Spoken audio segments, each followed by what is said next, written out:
Welcome friends. Today we are going to learn measuring instruments. Basically here we are going to learn introduction to the measuring instruments, means what are the different types of measuring instruments that we are going to learn in this video. Let us start.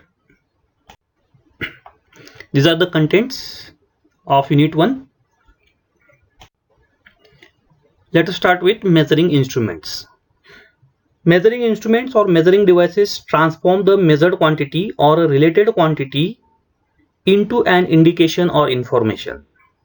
So measuring instruments can either indicate directly the value of measured quantity or indicate its equality to a known measure of the same quantity. They also indicate a small difference between the measured quantity and the measure having a value very close to it. So usually measuring instruments follow a measuring sequence in which measured quantity is transformed into a quantity easily seen to the observer. So these measuring instruments, they are classified according to the different functions. So according to the functions, measuring instruments are classified as length measuring instruments, angle measuring instruments, instruments for checking deviation from geometrical forms, instruments for determining the quality of surface finish. So these are the different types or classification of measuring instruments. So linear measuring instruments, this includes the straight edge, we call it generally the steel rule, outside caliper, inside caliper, vernier caliper, outside micrometer, inside micrometer, vernier height gauge, vernier depth gauge, and dial gauges. Angular measurements or angle measuring instruments. So measuring the angle of taper, instruments which are used are bevel protractor, tool maker's microscope, sine bar, autocollimator, and sine center. So measuring tools and instruments.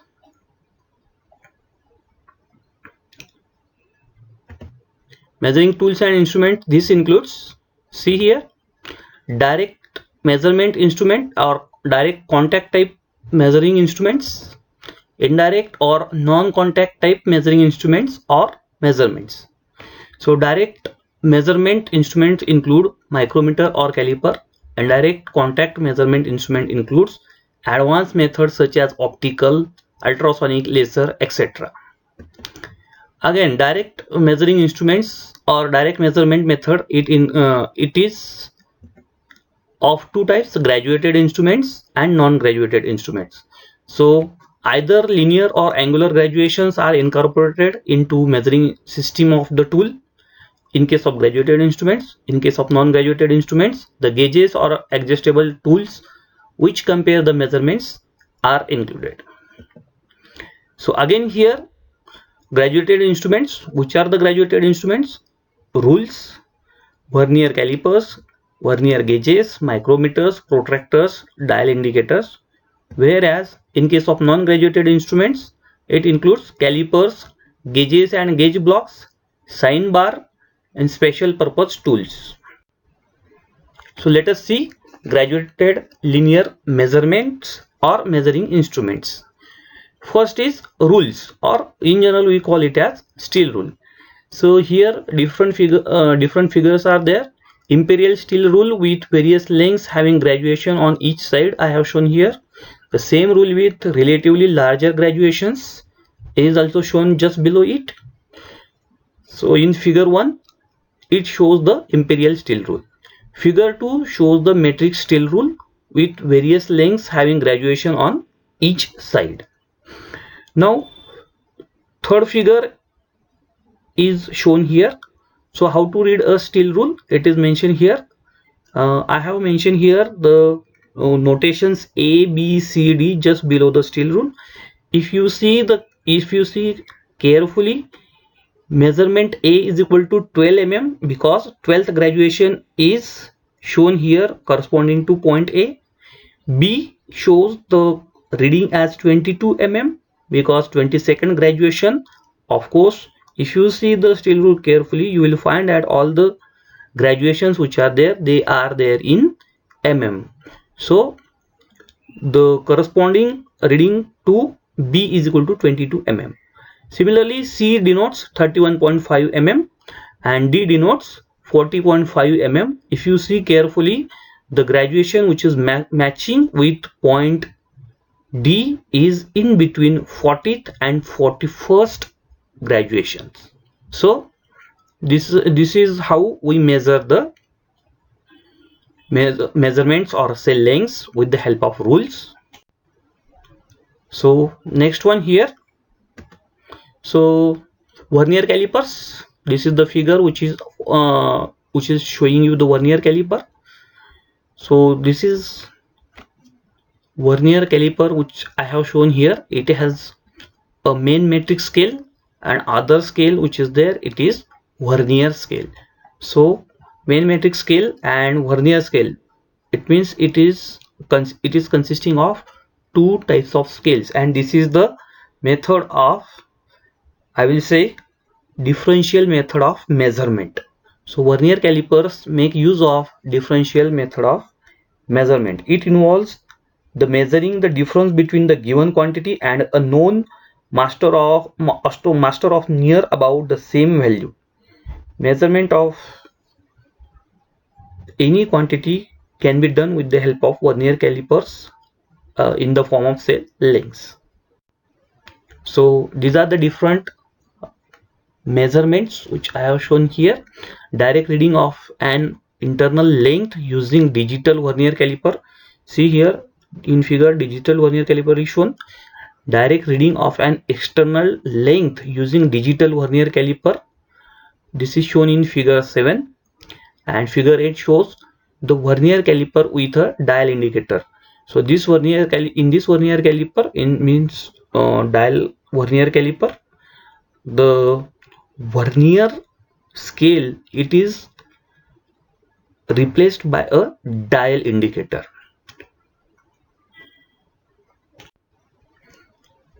So next one is vernier height gauges.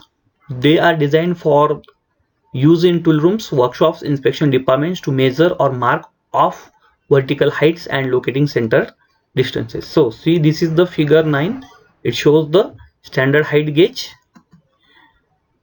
dial height gauge. Of course, this is also a height gauge, but it is equipped with dial. And this is digital height gauge, which gives you direct digital readout. Now next is vernier depth gauges. Vernier depth gauges, these are designed for use in tool rooms, workshop, inspection departments to measure depths of holes, slots, recesses, and different such elements. See, this is the figure. This figure shows standard depth gauge, dial depth gauge, and this is what is the digital depth gauge. So it is available in different forms also. Next is graduated linear measurements with the help of outside micrometer. Micrometer we have seen right from our 5th standard or 7th standard. So micrometer, it consists of anvil face, spindle face, spindle, lock nut, sleeve, thimble, ratchet, as shown in the figure 11. So these are the different outside micrometers for different purposes. See, so this is the dial indicating micrometer, V anvil micrometers, then direct reading micrometer, and screw thread micrometer for measuring the pitch diameter of screw threads. So different uses and different types of outside micrometers are shown here. Then graduated linear measurements. Here we are going to see the inside micrometers. So inside micrometers are specially or basically intended for measuring the internal features such as diameter of certain components. So Figure 12 shows standard inside micrometers as well as digital inside micrometers also. Standard calipers. Now, standard calipers, this come under the category of non-graduated linear measurements. So standard calipers have a fine adjustment screw. See here, caliper for inside measurement. Second, figure 12 shows caliper for outside measurement and caliper used as a divider. Accuracy obtained with these tools depend mostly on the inherent skill of users. Standard calipers have a fine adjustment screw and a quick adjusting spring nut. The measurements are carefully transferred to a graduated measuring tool where we can directly get the reading. Then next part in non-graduated linear measurements is special purpose gauges. So tap and drill gauges, it consisting of a flat rectangular steel plate with holes accurately drilled and identified according to their sizes. So tap and drill gauges, they are generally used for finding out the proper sizes of the taps as well as drills as well as say holes. Then screw pitch gauges, it consists of a metal case containing many separate leaves. Each leaf has teeth corresponding to a definite pitch. By matching the teeth with the thread on the workpiece, the correct pitch can be read directly from the leaf because leaf contains the value corresponding to that screw pitch. Then radius gauges, these are available as individual leaves and each leaf is marked with its radius. So they are designed to check both convex as well as concave radii. So this is non-graduated. Next non-graduated linear measuring instrument, that is rectangular gauge blocks, we also called as slip gauges. So these slip gauges are shown here. Generally a box contains all these slip gauges, so that box is called as slip gauge box. Slip gauges are also known as Johansson gauges. They are rectangular steel blocks of 30 mm by 10 mm size. To resist from wear, these are first hardened, followed by careful stabilization to make slip gauges independent of any variation in shape or size. A great care must be taken of slip gauges in order to avoid its wear and tear and corrosion from the environment. Slip gauges are generally used as a reference standards for transferring the dimensions of unit of length from the primary standard to the gauge blocks of lower accuracy and for verification and graduation of measuring apparatus. They are also used for setting the comparator to a specific dimension, checking the accuracy of a measuring instrument and other such features.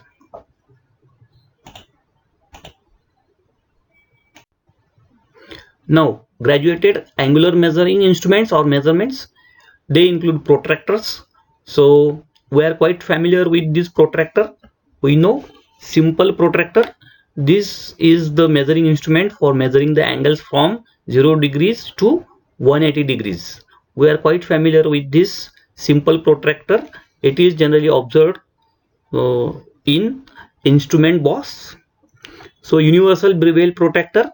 This universal bevel protractor consists of main scale, vernier scale, a steel blade, base and acute angle attachment. So by making use of universal bevel protractor, we can measure the angle with more accuracy. So here in figure A and B, measurement of acute as well as obtuse angles are shown by making use of universal bevel protractor. So how to read an angle on a bevel protractor? So main division is equal to 1 degree, that is equal to 60 minutes, and vernier division is equal to 1/12 of main division, that is equal to generally 5 minutes. So highest figure in this picture is shown as 50, that is main division. So 50 degrees is the first reading. Matching figure, we have to see it, the matching figure or matching line there on vernier division, that is equal to fourth division is matching. So fourth division means 4 multiplied by vernier division is equal, least vernier division is equal to of 5 minutes, so 20 minutes. So total final reading is equal to 50 degrees and 20 minutes. So in this way we can make we can use the universal bevel protractor to measure an angle or to read an angle. Then non-graduated angular measuring instruments, it includes sine bar and sine center. So here I have shown a diagram of sine bar. Sine bar generally make use of the trigonometric sine principle in it. So sine of an angle gives us the reading which is desirable to find out. So here in this figure I have shown theta angle, where we want to measure angle theta. So by making use of sine trigonometric function, we can find out the angle theta as shown in the figure. Limitations of sine bar: the maximum angle which can be measured with the help of sine bar is 45 degrees. Sine center is the extension of sine bar which is provided with the conical centers on it, so that any tapered angle, a tapered component can be measured, or angle of a tapered component can be measured with the help of this instrument. It is called sine center. So sine center can measure the angle up to 60 degree. So these are the non-graduated angular measuring instruments. So these are few references which I have mentioned here. You can use these references for further reading. So thank you.